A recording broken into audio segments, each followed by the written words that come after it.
오늘은 하늘이 열리는 기별 중에서 우리가 일요 휴업령이 언제 일어날지 그 시기가 굉장히 궁금하죠.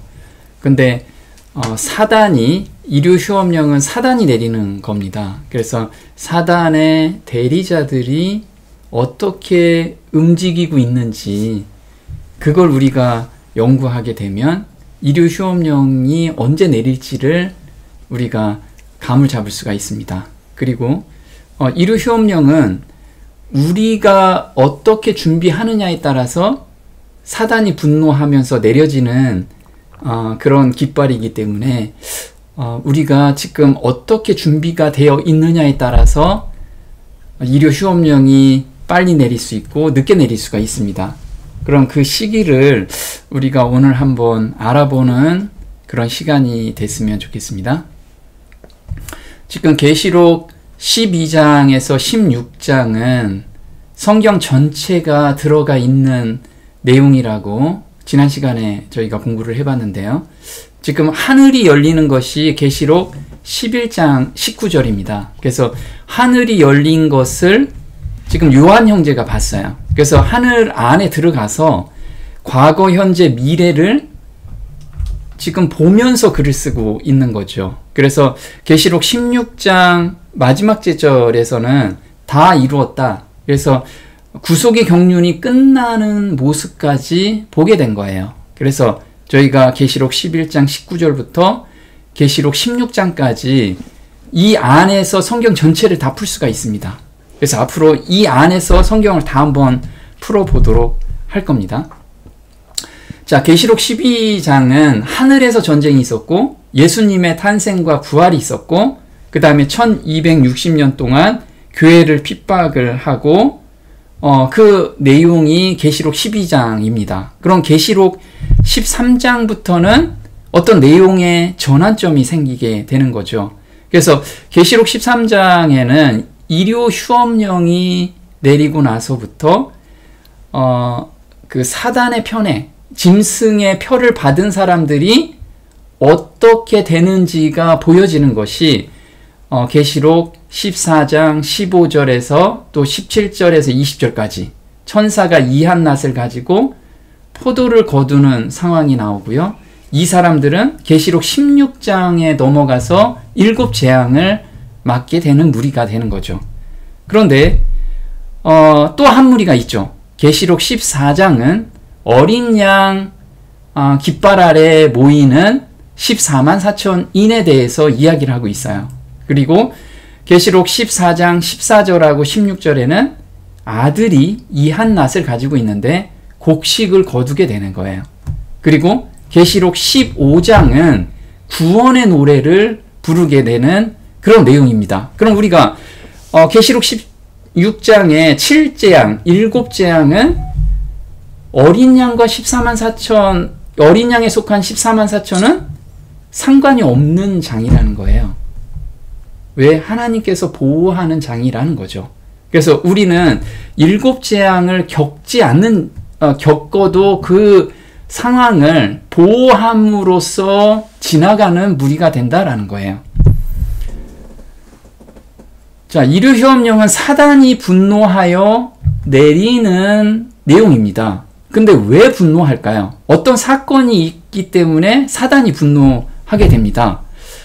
계시록 12장 17절에 이렇게 나오죠.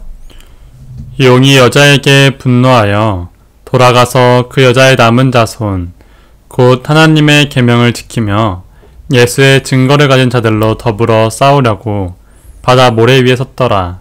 지금 여기 보면요. 용이 여자에게 분노하였대요. 그럼 계시록 12장은 1260년이 끝나고 나서 이제 영이 여자에게 분노해서 싸우려고 바다 모래 위에 섰다라고 이렇게 나옵니다.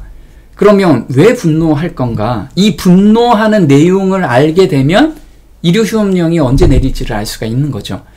자, 분노하는 내용은 어떤 거냐면 이렇게 세상 전체는 자기가 자기 밑에 다 가두고 있다라고 사단은 생각을 했어요. 그런데 왜 분노하냐면 일부 사람들이 십자가 밑에 모이게 될 때 사단이 분노하게 되는 거예요. 그러면 십자가 밑에 우리가 간다는 의미를 알 때 이류시험령이 언제 내릴지를 알 수가 있겠죠. 그때 용이 분노하기 때문에요.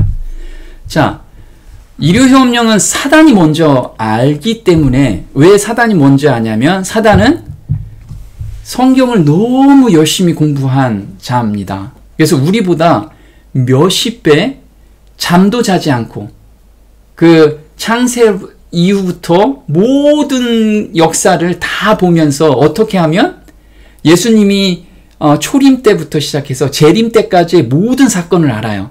그래서 사단은 어느 때 이렇게 십자가 상에 모이는 무리가 나오면 자기가 이젠 끝이구나 라는 것을 알게 돼요. 그래서 분노해서 십자가 밑에 모이는 모든 사람을 진멸하기 위해서 이류시험령이 내려지는 거거든요. 근데 이 힌트를 준 것이 다니엘서 11장 44절입니다. 그러나 동북에서부터 소문이 이르러 그로 번민케 하므로 그가 분노하여 나가서 많은 무리를 다 도륙하며 진멸코자 할 것이요 그가 장막 궁전을 바다와 영화롭고 거룩한 산 사이에 베풀 것이나 그의 끝이 이르리니 도와줄 자가 없으리라. 네, 지금 싸우려고 바다 모래 위에 섰다라고 계시록 12장 17절에 이야기하고요. 그 이야기를 다른 각도에서 이야기하는 것이 다니엘서 11장 45절에 바다와 거룩한 산 사이에 지금 진을 치고 있는 거예요. 싸우려고. 그러면 두 무리가 갈려지겠죠. 한 무리는 용에 속한, 짐승에 속한 무리가 있고, 하나는 어린 양에 속한 14만 4천이 있죠. 이 두 무리가 서 있다라는 거예요.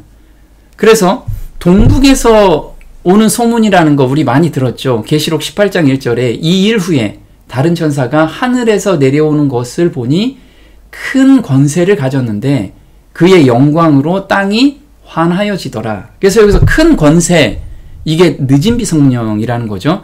사도행전 1장 8절에 오직 성령이 너희에게 임하시면, 임하시는 성령, 너희가 권능을 받고 권세와 능력을 받는 것이 이른비 성령이었죠. 그래서 이른비 성령의 강한 능력으로 땅끝까지 복음이 전도가 됐죠. 마찬가지로 마지막 때 큰 권세는 늦은비 성령이 내림으로 땅끝까지 복음이 전파되는 시점이에요. 그런데 동북에서 소문이 올 때 늦은비 성령이라고 했죠. 사단은 그 전에 이미 알고 있기 때문에 그 전에 어떤 사건들이 발생할 때 이류시험령이 내려진다라는 거예요. 자, 여기 바다라는 건 우리가 계시록 13장 짐승의 혀에 집결하는 무리를 바다로 표현을 하고 있어요. 그래서 계시록 13장 1절에는 내가 보니 바다에서 한 짐승이 나오는데 이렇게 나오죠. 그리고 바다라는 건 물은 백성과 무리와 열국과 방언들이니라. 그래서 계시록 17장 15절에 이렇게 이야기를 하죠. 그래서 사단의 깃발 아래 모이는 무리가 전 세계적으로 대다수는 다 모일 거라는 거예요. 그런데 거룩한 산이라고 하죠. 거룩한 산은 계시록 14장입니다. 아까 계시록 13장은 짐승의 표에 집결하는 무리고 계시록 14장은 어린 양에 모이는 무리라고 말씀을 드렸죠. 그래서 거룩한 산이라는 것은 계시록 14장 1절에 또 내가 보니 어린 양이 시온산에 섰고, 이게 시온산이 거룩한 산이죠. 시온산에 섰고 그와 함께 14만 4천이 섰는데, 그래서 이 무리를 이제 싸우려고 바다 모래가에 서 있는 모습을 지금 그리고 있는 거예요. 이 두 무리가 지금 싸우려고. 자, 보면 근데 이 무리가 무엇을 가지고 있느냐? 우리는 예수의 증거라고 이야기를 하죠. 우리 예수의 증거를 일반적으로 그동안에 많이 들어봤습니다. 예수의 증거가 계시록 19장 10절에 이렇게 나오죠. 내가 그 발 앞에 엎드려 경배하려 하니 그가 나더러 말하기를 나는 너와 및 예수의 증거를 받은 내 형제들과 같이 된 종이니 삼가 그리하지 말고 오직 하나님께 경배하라. 예수의 증거는 대언의 영이라 하더라. 여기서 보면 계시록 19장 10절에는 예수의 증거는 대언의 영, 다른 말로 원어로는 예언의 영이라고 하죠. 그래서 이 대언의 영이라는 것은 계시록 1장 2절에 요한은 하나님의 말씀과 예수 그리스도의 증거, 예수의 증거, 곧 자기의 본 것을 다 증거하였느니라. 그래서 예언을 지금 사도 요한은 보고 있는 걸 다 기록했죠. 그래서 예수의 증거는 예언이라는 거예요. 예언. 그래서 이 예언의 말씀을 읽는 자와 듣는 자와 그 가운데 기록한 것을 지키는 자들이 복이 있나니 때가 가까움이니라. 이렇게 나와요. 그래서 지금 용과 싸우는 자들은 어떤 걸 가지고 있는 자냐면 예언의 말씀을 가지고 있는 자들이 마지막 무리고 용과 싸우는 무리라는 거예요. 그런데 여기서 예언을 가지고 있다라고 하면 나의 삶 속에서 이 예언이 어떻게 적용될 때 용이 분노하느냐, 이걸 우리가 알아야 되겠다라는 거죠. 그래서 예언을 통하여 십자가와 부활을 깨닫게 되면 깊은 회개로 들어간다라는 거예요. 그래서 우리는 예언을 나는 잘 알아요. 우리는 예언을 잘 풀어요. 거기에서 멈추면 안 된다라는 거예요. 그 예언을 풀어서 어떻게 할 거냐? 그래서 사도 바울과 사도들은 이 예언을 풀었을 때 사람들은 회개의 영으로서 깊은 회개로 들어간 거예요. 다. 우리도 마찬가지라는 거죠. 예언을 깨닫게 되면 예수님이 곧 재림할 거다라는 것을 알게 되고, 그럼 우리는 예수님을 맞이하기 위해서 준비를 하게 영이 깨어난다라는 거예요. 그래서 깊은 회개로 들어가는 데까지가 예언을 참으로 공부하는 목적이라는 거죠. 자, 그래서 예수의 증거를 다른 각도에서 이제 풀이를 해주셨어요. 요한일서 5장 6절에는 예수의 증거가 무엇인지 요한 형제가 이야기를 또 하죠. 보겠습니다. 이는 물과 피로 임하신 자니 곧 예수 그리스도시라. 물로만 아니요 물과 피로 임하셨고 하나님의 증거는 이것이니 그 아들에 관하여 증거하신 것이니라. 하나님의 아들을 믿는 자는 자기 안에 증거가 있고 하나님을 믿지 아니하는 자는 하나님을 거짓말하는 자로 만드나니 이는 하나님께서 그 아들에 관하여 증거하신 증거를 믿지 아니하였음이라. 또 증거는 이것이니 하나님이 우리에게 영생을 주신 것과 이 생명이 그의 아들 안에 있는 그것이니라. 지금 말씀하시는 게 뭐냐면 하나님의 증거는 이것이니 그 아들에 관하여 증거한 거래요. 그럼 예수의 증거가 바로 아들에 관한 증거죠. 근데 이 증거를 가지고 있는 자는 마음 안에 그 증거가 있다라는 거예요. 그건 단순하게 예수님의 증거가 내 안에 있어야지만 그 사람들이 마지막 물이라는 거죠. 근데 여기서 보면 물과 피라고 말씀을 하고 계세요. 이게 무슨 뜻이냐? 자, 물과 피라는 것은 예수님께서는 물의 침례를 받고 공생애가 시작이 되었어요. 그리고 피는 십자가에서 달리시고 피 흘려 돌아가셨잖아요. 그래서 구속의 경륜이 이루어졌어요. 그래서 모든 의가 이루어졌다. 예수님의 공생의 기간을 이야기하는 것이 물과 피라는 거죠. 그래서 우리가 마태복음 3장 15절엔 이렇게 나오죠. 예수께서 대답하여 가라사대 이제 허락하라. 우리가 이와 같이 하여 모든 의를 이루는 것이 합당하니라 하신대. 이에 요한이 허락하는지라. 예수께서 침례를 받으시고 곧 물에서 올라오실새 하늘이 열리고 하나님의 성령이 비둘기같이 내려 자기 위에 임하심을 보시더니, 예수님께서 침례를 받으실 때 이미 예수님께서는 십자가에 못 박히시고 부활하는 것까지 경험적으로 말씀을 하신 거예요. 그래서 여기에서 이와 같이 하여 모든 의를 이루는 것이 합당하니라. 그래서 침례 받고 올라오시는 것이 모든 의가 완성이 됐다라고 그때 말씀을 하신 거죠. 근데 여기서 보면 놀랍게도 예수께서 침례를 받으시고 물에서 올라오실새 뭐가 열렸어요? 하늘이 열렸어요. 근데 우리가 계시록 11장 19절에 뭐가 나오죠? 하늘이 열리는 게 나오죠. 그럼 하늘의 비밀은 무엇이냐면 예수님의 죽으심과 부활. 그것이 바로 하늘이 열렸을 때 우리한테 보여주고 싶어 하시는 비밀이었어요. 그래서 모든 성경에서는 예수님의 십자가와 부활을 우리가 보게 되면 각 단계마다 우리가 해야 될 일들을 성령께서 계속 보여주게 돼 있어요. 그래서 우리는 성경을 보면서 예수님의 십자가와 부활을 거기에서 계속해서 봐야 돼요. 그래서 우리는 앞으로 공부할 때 십자가와 부활을 계속 보면서 거기에서 각 단계별로 우리한테 무엇을 하나님께서 주시고자 하는지를 발견하게 될 겁니다. 자, 여기서 보면 예수의 증거라고 했는데 그 아들에 관하여 증거하셨대요. 그 아들에 관하여 증거하신 거.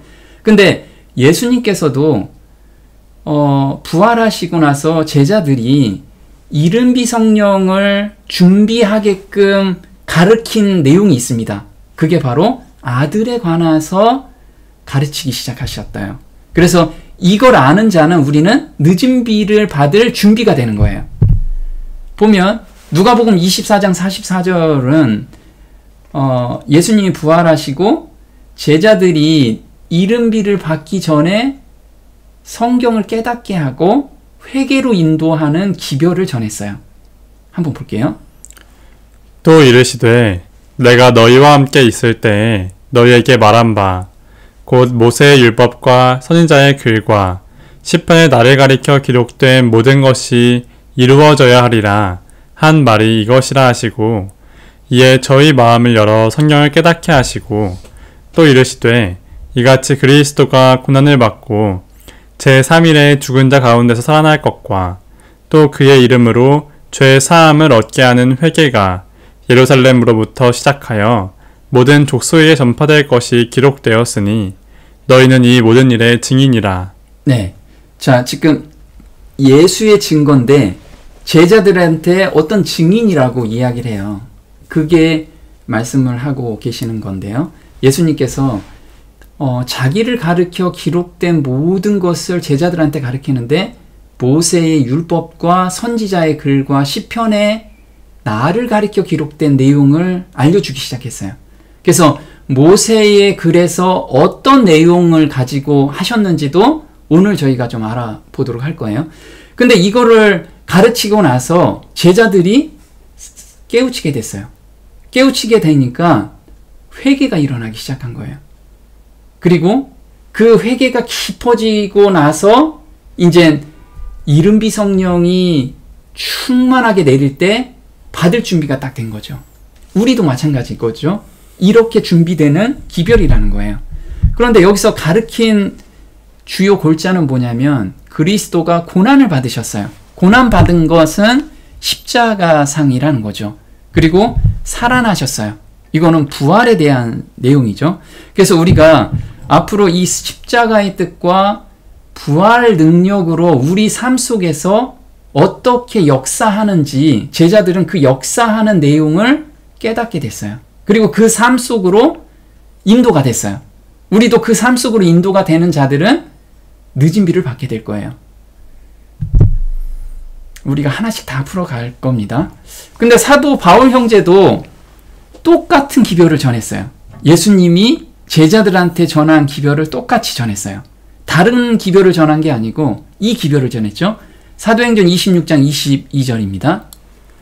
하나님의 도우심을 받아 내가 오늘까지 서서 높고 낮은 사람 앞에서 증거하는 것은 선지자들과 모세가 반드시 되리라고 말한 것밖에 없으니 곧 그리스도가 고난을 받으실 것과 죽은 자 가운데서 먼저 다시 살아나사 이스라엘과 이방인들에게 빛을 선전하시리라 함이니이다 아니라. 지금 바울 형제는 예수님의 고난 받으시는 거, 아까 십자가라고 말씀드렸죠. 그리고 다시 살아나는 거, 부활에 대한 이야기를 했어요.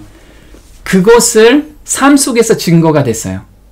어떻게 내가 죄를 이기면서 살 수 있는지를, 그리고 거듭나는 것이 무엇인지를 바울 형제는 온전히 삶 속에서 깨닫게 된 거예요. 이것이 증거라는 거예요. 예수의 증거라는 게 내 삶 속에서 오늘 일어나는 사건이라는 거죠. 그걸 그 기별을 전했던 것이 바울 형제였죠. 또 바울 형제가 사도행전 28장 23절에 똑같은 이야기를 합니다.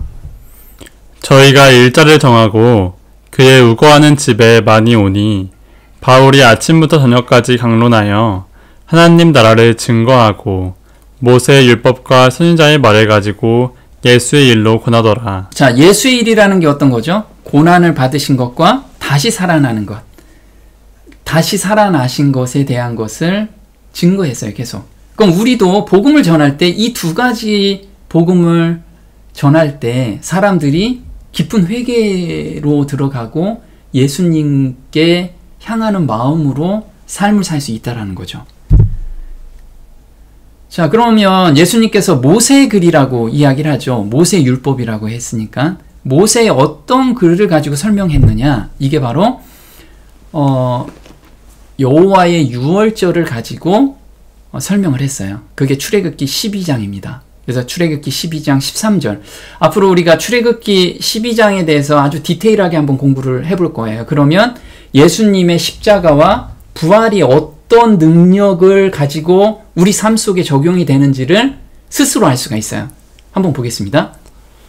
내가 애굽 땅을 칠 때에 그 피가 너희의 거하는 집에 있어서 너희를 위하여 표적이 될지라. 내가 피를 볼 때에 너희를 넘어가리니 재앙이 너희에게 내려 멸하지 아니하리라. 너희는 우슬초 볶음을 취하여 그릇에 담은 피에 적시어서 그 피를 문 임방과 좌우 설주에 뿌리고 아침까지 한 사람도 자기 집 문 밖에 나가지 말라. 너희는 이르기를 이는 여호와의 유월절 제사라. 여호와께서 애굽 사람을 치실 때에 애굽에 있는 이스라엘 자손의 집을 넘으사 우리의 집을 구원하셨느니라 하라 하매 백성이 머리 숙여 경배하니라. 지금 이 출애굽기 12장에 세 천사의 기별이 다 들어가 있어요. 그래서 첫 번째 천사의 기별이 이 안에 들어가 있거든요. 그거 좀 이따 볼 건데, 자, 그 피가 너희의 거하는 집에 있어서 너희를 위하여 표적이 될지라. 사인이 된대, 인이 된다라는 거예요. 어떤 것이요? 예수님의 피가 표적이 되는데 그게 인이라는 거예요. 근데 그 피가 문설주에 발라진 곳이라면 장자가 죽지 않는다라는 거죠. 자, 한번 볼게요. 그 피를 문 임방 좌우 설주에 바르라 라는 뜻은 뭐냐면 십자가 예표입니다. 지금 피를 바르고 있죠. 위에 바르고 좌우에 바릅니다. 이게 어떤 모양이죠? 바로 십자가 모양이죠. 그래서 십자가를 예표하는, 예수님의 죽음을 지금 예표하는 내용을 쓰고 있는 거예요. 근데 여기서 보면 요게 첫째 천사의 기별, 27절이 첫째 천사의 기별을 여기서 미리 기록해 놨어요. 그래서 너희는 이르기를 이렇게 이야기하는데, 애굽 사람을 치실 때 첫째 천사의 기별은 하나님께 경배를 하라고 했는데, 어떤 사람들이 경배를 하는지, 어떤 경험을 가지고 있는 사람들이 경배할 수 있는지를 여기서 설명을 해주고 있어요. 자, 애굽 사람을 친다 할 때는 심판하신다라는 거예요. 심판을 말씀을 하신 거고요. 넘어가다, 이거는 속죄라는 거죠. 우리가 패스오버라고 하죠. 그리고 이 경험을 한 사람, 심판이 내리는데 속죄함을 받은 경험을 가진 사람들이 머리 숙여 경배한다라는 거예요. 그러면 첫째 천사의 기별이 계시록 14장 7절에 나오죠. 그가 큰 음성으로 가로되 하나님을 두려워하며 그에게 영광을 돌리라. 이는 그의 심판하실 시간이 이르렀음이니 하늘과 땅과 바다와 물들의 근원을 만드신 이를 경배하라. 자, 여기서 우리가 경배할 수 있는 사람들은 심판에서 속죄함을 받는 경험을 가지고 있는 사람들이 경배가 자연스럽게 나온다라는 거예요. 그럼 여기서 우리가 두려워하다라고 하는 것이 시편 31편 19절에 이렇게 나오죠. 주를 두려워하는 자를 위하여 쌓아두신 은혜, 곧 인생 앞에서 주께 피하는 자를 위하여 베푸신 은혜가 어찌 그리 큰지요. 자, 두려워하다라는 게 주를 두려워하는 자, 곧 어떤 자예요? 인생 앞에서 인생의 모든 문제를 가지고 주께 피하는 자가 하나님을 두려워하는 자라는 거예요. 그래서 하나님을 두려워하면 내 죄를 가지고 하나님께 나간다라는 거예요. 그럼 예수님께 내 죄를 다 전가한 자, 그런 자는 속죄함의 경험을 받는다라는 거예요. 그럼 심판을 면하게 되겠죠. 왜? 예수님께서 그 심판을 대신 받기 때문에. 그러면 그걸 삶 속에서 깊이 경험하고 느낀 자들은 하나님을 경배할 수밖에 없다라는 거예요. 이 이스라엘 백성들이 머리 숙여 경배하게 되었다라는 거죠. 경배하라 하라라고 이야기를 안 해도 자연스럽게 경배가 나왔다라는 거예요. 자, 심판하실 시간이라고 하죠. 지금 출애굽기 12장에서는 이 심판하실 시간에 대해서 정확하게 말씀을 해주셨어요. 그리고 철저하게 준비하라고 말씀을 하셨어요. 철저하게 준비. 보면 출애굽기 12장 3절에 이렇게 나오죠. 너희는 이스라엘 회중에게 고하여 이르라. 이달 열흘에 너희 매인 이 어린 양을 취할지니 각 가족대로 그 식구를 위하여 어린 양을 취하되 이달 14일까지 간직하였다가 해질 때에 이스라엘 회중이 그 양을 잡고 그 피로 양을 먹을 집 문 좌우 설주와 임방에 바르고. 지금 하나님께서 심판 날을 정하셨죠. 그게 이달 15일에 심판을 하신다라고 하고 언제부터 준비하라고 했냐면 이달 10일째부터 준비하라고 말씀을 하셨어요. 그리고 14일 날까지 간직했다가 해 질 때 양을 잡고 그 다음에 좌우 문설주에 바르고 이런 아주 디테일한 그 심판을 넘어갈 수 있는 방법을 정확하게 알려주셨다라는 거죠. 그럼 우리에게도 재림의 때 피할 수 있는 그 방법도 정확하게 알려주셨겠죠. 왜냐하면 출애굽기 12장은 우리 마지막 때의 백성들이 준비하게끔 만들어준 미리 예표한 장이기 때문에 그렇습니다. 볼게요.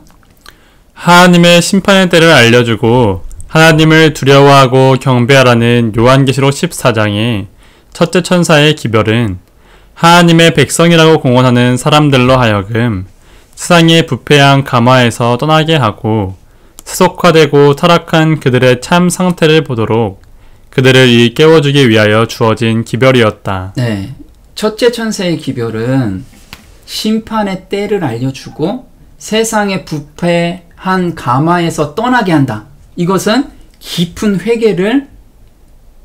회개로 들어가게 해주신다라는 거죠. 그래서 자신의 참 상태를 보여주는 장이 바로 계시록 14장의 첫째 천사의 기별인 거예요. 아, 내가 이렇게나 타락돼 있고 나의 참 모습이 깊이 연구하면 할수록 계속해서 드러나서 정말 예수님을 매달리지 않고는 내가 멸망하는 자였구나. 이것을 알게 된다라는 거예요. 그러면 정말 준비가 되는 자로 우리를 만들어 주시는 거죠. 자, 회개가 일어난다라는 것은 십자가의 의미를 깨달을 때 깊은 회개가 일어난다라는 거예요. 한번 볼게요. 나는 내가 본 흔들림의 의미를 물었는데 그것은 라오디게아 교회에 보내는 참된 증인의 권면으로 인한 결과임을 보여주었다. 이 권면은 그것을 받아들이는 자들의 마음속에 작용하여 그들로 하여금 수준을 높이게 하고 진리에 매달리도록 이끌 것이다. 이 증거는 깊은 회개를 불러일으킬 것인데 그것을 진심으로 받아들인 모든 자들은 순종하여 자신을 순결하게 할 것이다. 네, 지금 흔들림이 우리가 첫째 천사의 기별이 나가면 두 무리가 나눠져요. 흔들림으로 인해서 한 무리는 깊은 회개로 들어가고 한 무리는 깊은 잠에 빠집니다. 이 두 무리가 나눠지게 돼 있어요. 이게 라오디게아 교회에게 보내는 권면이라는 거죠. 흔들림의 권면. 그래서 우리가 나는 지금 이런 기별이 왔을 때 깊이 잠들어서 깨어나지 못하는 무리에 속할 수도 있다는 거죠. 근데 어떤 기별이 주어지냐면 수준을 높이게 하고 이렇게 나와요. 수준을 높이게 한다. 그럼 우리의 상태를 예수님께서는 제자들한테 너희들 요 정도 상태로 그냥 살 수 있어 라고 하지 않으셨어요. 온전한 가운데 너희들을 인도하신다라고 기별을 주셨거든요. 그러면 깊은 회개로 들어간다. 지금 사단이 분노하는 이유가 바로 여기에 있어요. 일요휴업령이 떨어지기 전에 깊은 회개 운동이 전국적으로, 전 세계적으로 일어날 거예요. 각각 작은 무리들이. 그걸 보고 사단은 누구보다도 잘 알잖아요. 그걸 보고 이 작은 무리만 없어지면 이 세상은 내 건데 이 작은 무리들이 십자가 밑으로 계속 모여들기 시작한 거예요. 그러면 사단은 그 무리를 제거하기 위해서 일요휴업령이 떨어진다라는 거예요. 그럼 지금 우리가 해야 될 일은 첫째 천사의 기별을 깊이 연구하면서 깊은 회개로, 이 회개도 회개케 하시는 성령께서 하시는 일이시죠. 그럼 우리 마음을 내려놓았을 때, 우리가 내려놓는다는 게 예수님께 계속 나의 상태를 보고 예수님께 계속 헌신 기도를 하면서 새 마음을 받는 경험 가운데 깊숙이 들어가기 시작하면 일요휴업령이 떨어지게 될 거예요. 한번 볼게요. 하나님의 최후의 심판이 세상에 내리기 전에 주님의 백성 중에는 사도시대 이래 일찍이 목적하지 못한 근본적인 경건의 부흥이 일어날 것이다. 하나님의 성령과 권능이 그분의 자녀들 위에 부어질 것이다. 그러나 사람들의 원수는 이 일을 방해하려고 이 운동이 일어나기 전에 가짜 운동을 꾸며냄으로써 이를 막으려고 노력할 것이다. 그의 기만의 세력 아래 모이는 교회들 가운데는 마치 하나님의 특별한 축복이 내린 것처럼 보이게 할 것이다. 네, 사단도 그걸 미리 알기 때문에 성령 부흥 운동이 막 일어날 거예요.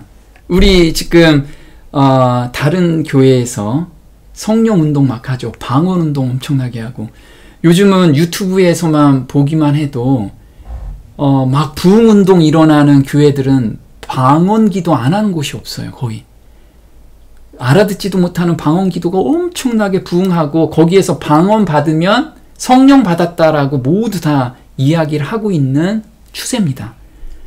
그런데 경건의 부흥이 일어날 것이다. 이게 깊은 회개 운동이 일어날 거라는 거예요. 그런 후에 성령과 권능, 이제 늦은 비에 빗방울을 맞으면서 깊은 회개가 들어갈 거고, 그 다음에 큰 권능이 그런 사람들한테 임하게 될 거예요. 그게 저와 여러분이 되기를 우리가 기도하면서 오늘 살아야 되겠다라는 거죠. 자, 수준을 높이게 할 때 우리가 회개운동이 일어나요. 난 요 정도 수준이지. 우리의 품성이 예수님을 바라보라는 것은 예수님의 품성을 기준으로 우리가 오늘을 살 때 회개운동이 일어난다라는 거예요. 한번 볼게요. 하나님께서는 표준을 높이 세우기로 결심한 자들만을 받으실 것이다. 주님께서는 모든 사람에게 도덕적으로 완전하기를 요구하신다. 우리는 결코 선천적으로나 후천적으로 악으로 기울려는 우리의 성벽에 맞추기 위하여 의의 표준을 낮추어서는 안 된다. 네, 우리는 의의 표준을 낮추면 안 된다라고 하죠. 표준을 높이 세우기로 결심한 자들만을 받으실 것이다 라고 이야기를 하고 계세요. 그리고 도덕적으로 완전하기를 요구하신대요. 요 정도는 괜찮겠지. 이런 우리의 수준으로 이야기를 하는 게 아니고, 예수님처럼, 예수님은 이 땅에 사셨을 때 도덕적으로 완전하셨어요. 그럼 예수님을 바라보라는 것은 예수님의 품성을 기준 놓고 결심하라는 거예요. 근데 우리가 이게 되나요? 잘 안 되죠. 그래서 우리한테 마음의 변화를 매달리게 하시는 그 마음으로, 내가 할 수 없으니까 깊은 회개로 들어가라는 거예요. 한번 볼게요. 아무도 자신의 영역에서 그리스도인의 품성의 완성에 도달하기에 실패할 필요가 없다. 하나님께서는 우리에게 완전의 표준에 도달하라고 초청하시고 우리 앞에 그리스도의 품성의 모본을 두신다. 예, 되게 지금 부담되는 말을 계속 하고 계세요. 그죠? 품성의 완성에 도달하기에 실패할 필요가 없다. 완전의 표준에 도달하라고 초청하신대요. 자, 초청하신다라는 게 은혜가 돼요. 초청하신다. 너희가 한번 해봐라 라고 하면 아무도 못하는데 지금 초청하고 계세요. 그럼 내 마음 문을 열어놓고 그 초청에 응하기만 하면 하나님께서 해주시겠다라는 내용이 그 안에 들어가 있다라는 거예요. 자, 보면요. 어떻게 최고의 수준까지 도달할 수 있는가 우리가 여기에서 그 방법을 제시해 주셨어요. 볼게요. 인간은 십자가 없이 아버지 하나님과 관계를 맺을 수가 없다. 그 십자가 위에 우리의 모든 희망이 걸려 있다. 십자가 때문에 그리스도인들은 정복자의 걸음걸이로 전진할 수가 있다. 죄인이 십자가로 가까이 나아가 그 위에서 자기를 구원하기 위해 죽으신 그분을 쳐다볼 때 그는 충만한 기쁨으로 기뻐할 수 있다. 이는 그의 죄가 용서함을 받았기 때문이다. 십자가 밑에 무릎을 꿇을 때 인간은 그가 도달할 수 있는 최고의 지점에 이르게 된다. 하나님의 영광에 관한 지식의 빛이 그리스도의 얼굴에 게시되어 있다. 자, 인간이 그가 도달할 수 있는 최고의 지점에 이르게 하는 유일한 방법은 십자가 밑에 무릎을 꿇을 때라는 거예요. 근데 무릎을 꿇으면 우리한테 어떤 경험을 주시냐면 죽으신 그분을 쳐다보게 되고 죄가 용서함을 받는 경험을 한다라는 거예요. 자, 하나님의 용서함이라는 것은 그 죄를 단순하게 사함을 해줬다라는 그 수준이 아니고 그 죄를 더 이상 짓지 않는 데까지 우리를 인도하시는 것이 하나님의 용서잖아요. 그게 마음의 변화, 우리의 본성의 변화를 시켜주시는 그 하나님. 그래서 우리가 그 본성의 변화되는 한 번의 경험으로 들어갔을 때 모든 일에 그 경험 가운데를 우리가 매달리면서 가라는 거예요. 그러면 하나님께서 그 발걸음을 다 인도하시면서 최고의 지점까지 우리를 인도해 가신다라는 거죠. 자, 죽으신 분을 쳐다본다는 의미가 무엇인가? 베드로전서 3장 21절입니다. 물은 예수 그리스도의 부활하심으로 말미암아 이제 너희를 구원하는 표니 곧 침례라. 육체의 더러운 것을 제하여 버림이 아니요 오직 선한 양심이 하나님을 향하여 찾아가는 것이라. 자, 여기서 우리가 거듭남의 경험을 하고 다시는 죄를 짓지 않나요? 그렇지 않죠. 여기서 보면 침례라 육체의 더러운 것을 제하여 버림이 아니요. 자, 육체에서는 우리가 죄로 기울어지는 품성 때문에 계속해서 죄의 유혹이 오고 넘어지기도 하고 하죠. 그런데 여기서 무엇이라고 하냐면 선한 양심이 하나님을 향하여 찾아가는 것이래요. 근데 여기서 찾아간다라는 걸 원어로 보면 에페로 테마라고 하는데요. 요구하다, 요청하다, 간구하다라는 뜻이에요. 그래서 우리가 넘어졌을 때 선한 양심을 하나님께 달라고 요청하는 거예요. 요구하라. 이거죠. 요구하라. 그래서 새 마음을 달라고 요구하라는 거예요. 하나님은 주시겠다라는 거예요. 요구하는 자한테는 반드시 주시겠다라는 거. 그 요구에 매 순간 응답을 받는 삶을 의미한다라는 거죠. 그래서 하나님이 주시겠다고 약속하신 것이기 때문에 우린 당당히 요구할 수 있다라는 거예요. 요구하라는 거예요. 볼게요. 그리스도인의 생애는 옛것을 변경하고 개량하는 것이 아니라 본성을 변화시키는 것이다. 자신과 죄에 대하여는 죽고 전적으로 새로운 생명이 나오는 것이다. 이러한 변화는 성령의 효과적인 역사에 의해서만 이루어질 수 있다. 네. 그래서 내가 조금 전에 내가 다짐하면서 이거를 바꿔보겠다. 이러면 우리의 다짐은 썩은 동아줄과 같다라고 말씀을 하시죠. 그리고 베드로가 내가 예수님을 절대 버리지 않겠습니다. 이건 굉장히 순수하고 그 다음에 자기의 진심 어린 말이었어요. 그건 대충 립 서비스가 아니었다라는 거죠. 그런데 자기를 기반으로 둔 다짐이나 작심은 아무것도 아니라는 거예요. 그냥 넘어갈 수 있다라는 거예요. 그런데 성령께서 마음을 바꿔주셨을 때는 그것이 우리한테 깊은 뿌리가 돼서 정말 하나님이 요구하는 대로 우리가 변화가 된다라는 거죠. 그래서 옛것을 변경하고 개량하는 것이 아니라 본성을 변화시키는 것이다. 이게 본성이 변화된다라는 게 우리가 마음의 변화. 내가 지금 어떤 죄에서 습관적인 죄로 계속 넘어갔을 때 그때 본성의 변화를 우리는 계속해서 간구하면서 가라는 거예요. 그러면 하나님께서 반드시 주시겠다라는 거죠.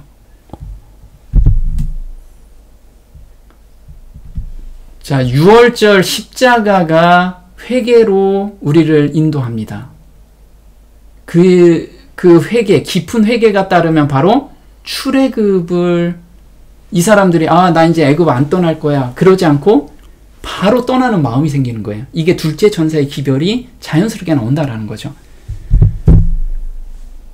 계시록 14장 8절에 또 다른 천사, 그 둘째가 그 뒤를 따라 말하되, 자, 첫째 천사의 기별은 깊은 회개를 우리가 경험하게 되죠. 그러면 그 뒤를 따라서 둘째 천사는 자연스럽게 경험 속으로 들어간다라는 거예요.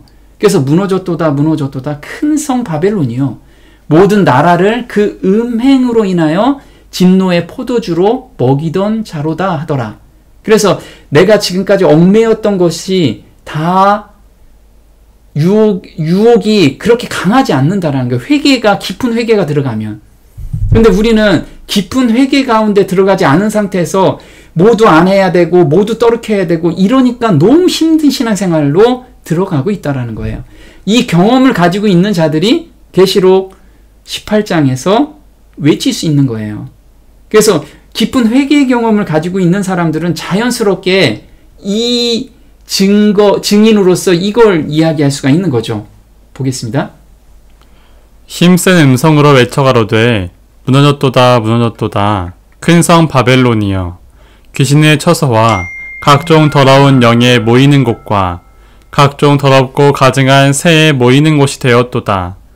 또 내가 들으니 하늘로서 다른 음성이 나서가로되 내 백성아, 거기서 나와 그의 죄에 참여하지 말고 그의 받을 재앙들을 받지 말라. 자, 우리가 외쳐야 될 기별이죠.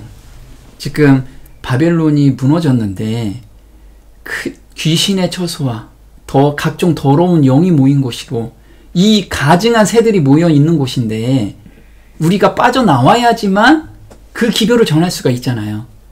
그런데 그걸 억지로 빠져나온다고 사람들한테 기쁘게 나는 아직도 많이 빠져나오지 않았는데 기쁘게 이야기할 수가 없죠. 그건 첫째 천사의 기별, 깊은 회개가 들어간 사람은 자연스럽게 두 번째 기별이 삶 속에서 이루어진다라는 거예요. 그게 출애굽기 12장 11절엔 이렇게 이야기를 하고 계세요. 너희는 그것을 이렇게 먹을지니 허리에 띠를 띠고 발에 신을 신고 손에 지팡이를 잡고 급히 먹으라. 이것이 여호와의 유월절이니라. 때가 그 밤에 애굽 땅에 두루 다니며 사람과 짐승을 물어나고 애굽 나라 가운데 처음 난 것을 다 치고 애굽의 모든 신에게 벌을 내리리라. 나는 여호와로라. 자, 하나님께서 애굽에 있는 장자를 친 것이 무엇을 이야기한 거냐면 애굽의 모든 신들을 벌하는 것을 보여준 거예요. 이게 열재앙을 다 겪으면서 이스라엘 백성들은 이젠 거기에 더 이상 얽매이지 않죠. 그래서 급히 나올 수 있었던 거예요. 우리도 급히 나올 수 있다라는 거예요. 깊은 회개의 경험으로 들어가면. 그래서 여기서 여호와의 유월절이라는 게 십자가라고 아까 말씀드렸죠. 우리가 십자가의 그 공로를 깊이 깨닫게 되고 깊이 연구하게 되면 깊은 회개로 들어간다는 거죠. 근데 여기서 질문이 있어요. 정말 하나님의 심판은 공의로우신가? 이거를 질문 한번 해볼 만하죠. 자, 애굽에는 이스라엘 백성보다 훨씬 도덕적이고 정직하고 품성이 좋은 사람들이 많이 살았죠. 그래도 심판을 받았어요. 장자의 죽음을 겪었죠. 우리도 마찬가지예요. 우리 그리스도인보다도 세상 사람들이 훨씬 더 많은 사람들한테 베풀고 성품도 훨씬 좋은 사람들 많아요. 그렇죠? 그래서 그런 사람들이 멸망할 수 있나요? 저 사람은 법이 없어도 살 수 있는 사람인데 이렇게 우리가 이야기하는 경우가 많죠. 그런데 반면 그들보다 훨씬 비도덕적이고 성품도 좋지 않은 많은 이스라엘인들과 잡족들도 그 기별을 듣고 죽지 않았어요. 그들의 성품과는 관계없이 단순히 어린 양의 피를 진문에 발랐을 뿐인데 심판에서 제외됐어요. 그럼 우리가 하나님의 말씀을 따르게 되면 구원을 받는 거고, 말씀을 따르지 않고 자기 의를 가지고 가는 자들은 멸망을 받게 돼요. 그죠? 그럼 우리가 지금 하나님의 말씀을 순종하면 구원을 받을 수 있다는 거죠. 근데 여기에서 심판의 천사들이 보는 시각입니다. 심판의 천사는 우리의 어떠함이 아니고 말씀대로 행했느냐, 이걸 보는 거예요. 자, 심판의 천사가 명령을 받은 건 뭐냐면 모든 장자들은 다 죽여라, 이거였어요. 모든 장자들은 다 죽여라.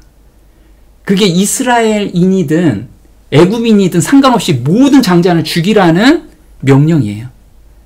지금 우리 이 땅에서도 마찬가지예요. 모든 사람은 죄 아래 있기 때문에 다 사망 가운데 있죠. 다 죽는 거예요. 이게 명령이에요. 그런데 어떤 사람들은 살고 어떤 사람은 죽느냐, 여기에 구분이 돼 있다 이거죠. 천사는 이스라엘 백성인지 애굽인인지 구분하지 않아요. 두 번째, 천사는 사람의 선행이나 스스로 만든 품성을 보지 않아요. 세 번째, 천사는 어느 집이건 장자를 죽이라는 명령을 실행할 뿐이었어요. 그런데 이스라엘 백성들이 그 피를 문지방에 바른 집은 왜 피해갔냐면 장자를 죽이려고 그 집에 들어가려고 보니까 이미 하늘의 장자가 죽었어요. 천사는 장자는 다 죽이는 건데 대신해서 그 집 안에 들어가 있는 사람은 누가 죽었다고요? 네, 하늘의 장자가 이미 죽어 있어요. 그러니까 죽일 필요가 없잖아요. 장자가 죽었으니까. 그런데 선행하고 자기 품성으로 정말 가다듬었던 그런 애굽 사람들은 죽었어요. 왜냐하면 장자는 다 죽어야 되니까. 그거는 하늘의 장자를 자기 앞에 대속했다라는 것이 바로 나는 죽어야 되는데 하늘의 장자가 죽었다는 내용이에요. 그래서 우리가 지금 피할 수 있는 것은 예수님께 내 죄를 모두 전가할 때 우리는 패스오버가 될 수 있다는 거예요. 이게 출애굽기 12장에서 그리고 로마서 3장 25절부터 31절까지 출애굽기 12장을 보고 바울 형제가 복음을 풀었는데 이 부분도 우리가 앞으로 좀 공부를 해볼 겁니다. 자, 계시록 13장은 십계명 중에서 하나님을 경배하라는 것을 어기라는 기별이 바로 계시록 13장이에요. 사단이 십계명을 어겨라, 이것이 계시록 13장인데요. 계시록 13장에 보면 이렇게 나와요. 용에게 경배하며 짐승에게 경배하여 가로되, 그리고 하나님을 향하여 회방하되, 회방하다라는 것은 욕하다 라는 뜻이에요. 욕하다. 그리고 짐승을 위하여 우상을 만들라. 그리고 이 표는 곧 짐승의 표라고 이야기를 하죠. 그래서 보면 용과 짐승을 경배하라 라고 나오죠. 그리고 우상을 만들라. 그리고 하나님의 이름을 욕해라. 회방하라. 그리고 우상 경배자인데 짐승의 표를 주죠. 그리고 이 사람들은 쉼을 얻지 못하고 멸망을 당합니다. 그럼 여기서 용과 짐승을 경배하라. 이거는 몇째 계명일까요?